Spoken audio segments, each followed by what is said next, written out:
अस्सलाम वालेकुम नाज़रीन, आज की वीडियो में हम बात करेंगे कि अल्लाह ताला ने हज़रत सालेह अलैहिस्सलाम को किस कौम की तरफ नबी बनाकर भेजा और आप अलैहिस्सलाम की कौम ने नबूवत की दलील हासिल करने के लिए आप अलैहिस्सलाम से क्या मुतालबा किया। इसके अलावा बात करेंगे कि ऊँटनी को एक पत्थर से क्यों पैदा किया गया और ऊँटनी को पैदा करने का मकसद क्या था, और जब अल्लाह ताला ने ऊँटनी को पैदा फरमाया तो कौन सा मौजज़ा रूनुमा हुआ।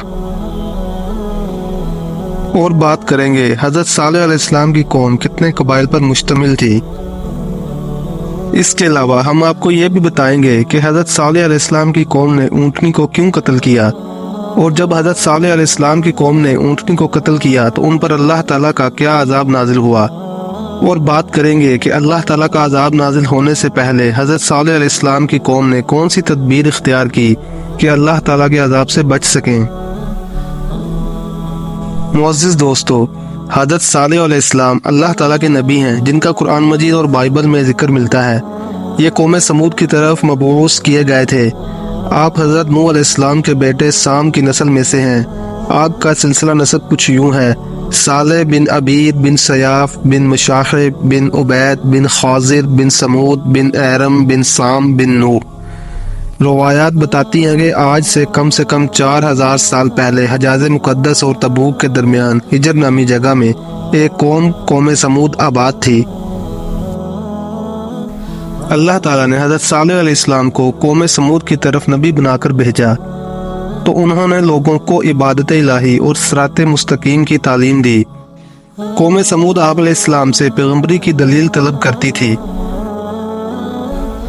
हूद अलैहिस्सलाम की कौम को इसलिए तबाह बर्बाद किया गया क्योंकि वह बुत परस्त और बेईमान कौम थी।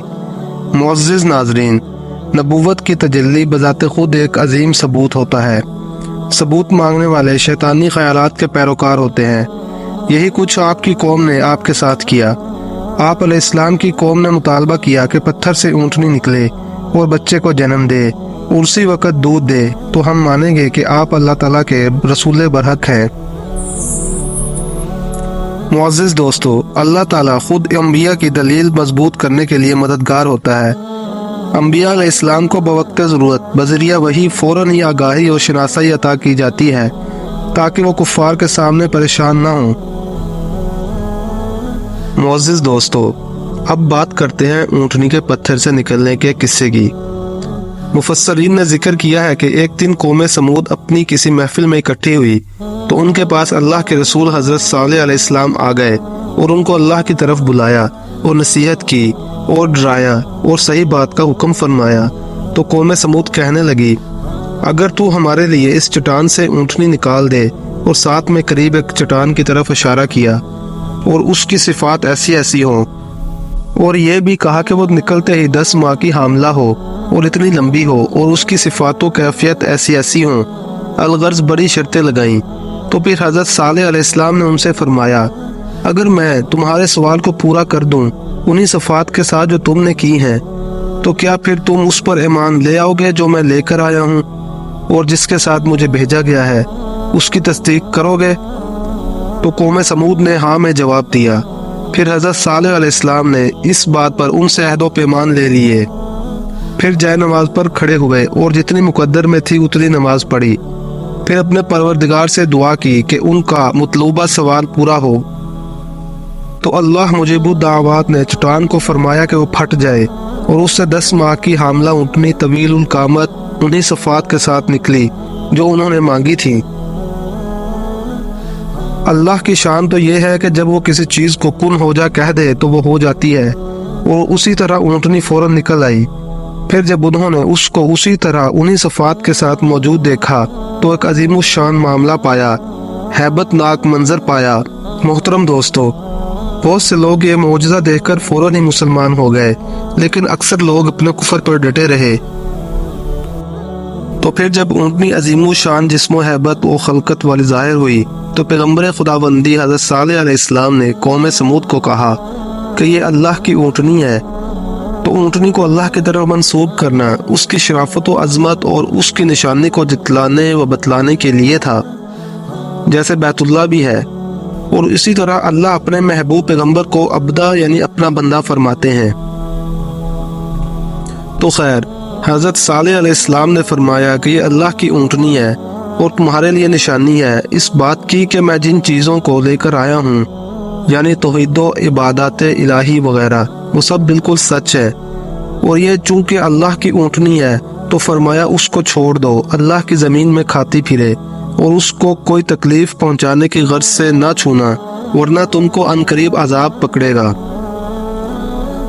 تو فی الحال اتفاق تو ہو گیا کہ یہ اونٹنی ان سب کے درمیان کھلی آزاد پھرے، جہاں چاہے جس کی زمین میں چاہے چرے، اور پانی پر ایک دن کے بعد ایک دن آئے، اور جس دن یہ پانی پر آتی تھی اس دن سارے کنویں کا پانی پی جاتی تھی، تو لوگ اپنی حاجت اگلے دن پوری کرتے تھے، اور کہا جاتا ہے کہ وہ اونٹنی اتنا دودھ دیتی تھی کہ پوری قوم سمود کو کافی ہو جاتا تھا، اور وہ پیتے بھی تھے۔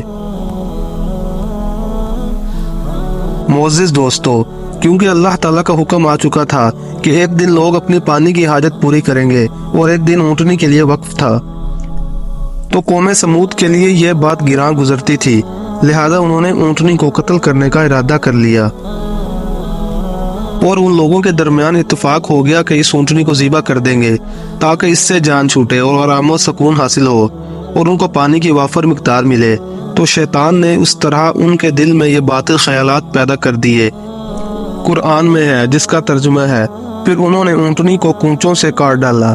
معزز ناظرین، کونچے پنڈلیوں کے اوپر والے حصے کو کہتے ہیں، اور اپنے پروردگار کے حکم سے سرکشی کر لی اور کہنے لگے، اے صالح، اگر تو رسولوں میں سے ہے تو جس عذاب سے تو ہم کو ڈراتا ہے وہ لے آ۔ اور اس اونٹنی کے قتل کا ذمہ اٹھانے والا ان کا رئیس قدار بن سالف بن جندہ تھا۔ یہ سرخ رنگت والا تھا اور اس کے جسم پر نیلے گہرے دبے پڑے ہوئے تھے، اور اس نے اونٹنی کو تمام لوگوں کی متفقہ رائے سے قتل کیا تھا۔ اسی وجہ سے یہ ظلم تمام لوگوں کی طرف منسوب ہوا کہ قوم سمود نے اونٹنی کو قتل کر ڈالا۔